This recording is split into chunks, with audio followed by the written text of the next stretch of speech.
ஒரு ஊரில் ராமு சீனுன்னு சொல்லிட்டு 2 பேர் வாழ்ந்துட்டு வராங்க. அதில் ராமு ரொம்ப அழகானவனாக இருப்பான். ஆனால் சீனு ராமு அளவுக்கு இல்லைனாலும் கொஞ்சம் சுமாரானவனாக இருப்பான். ஒரு நாள் ராமுவும் சீனுவும் ஒரு விசேஷத்துக்கு போகிறாங்க. இதில் ராமுவோடைய நண்பர்கள்லாம், நீ சீனு கூட வராத, சீனு ரொம்ப அசிங்கமாக இருக்கான், நீ ரொம்ப அழகாக இருக்க அப்படின்னு சொல்கிறாங்க. இதையே சீனு கிட்ட ராமுவும் சொல்கிறான், இனி என் கூட சேர்ந்து வராத அப்படின்னு சொல்கிறான். இதை கேட்ட சீனு ரொம்ப மன உடைச்சலுக்கு ஆளாகி அவன் வீட்டுக்கு கிளம்பிட்டான்.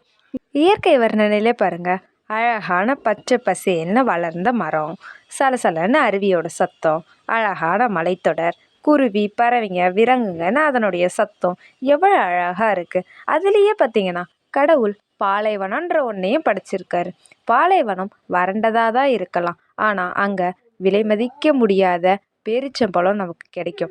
நம்ம அழகான மலைத்தொடராக இருக்கோமா இல்லை விலை மதிப்பற்ற பேரிச்சம்பழமாக இருக்கணுமான்றத நாம் தான் முடிவு. அழகு என்பது அவர்களின் ரசனைக்கு ஏற்றது. அவை பார்ப்பதற்கும் ரசிப்பதற்கும் அழகாக வேண்டுமானால் இருக்கலாம், ஆனால் நம் வாழ்க்கைக்கு என்றும் உதவாது.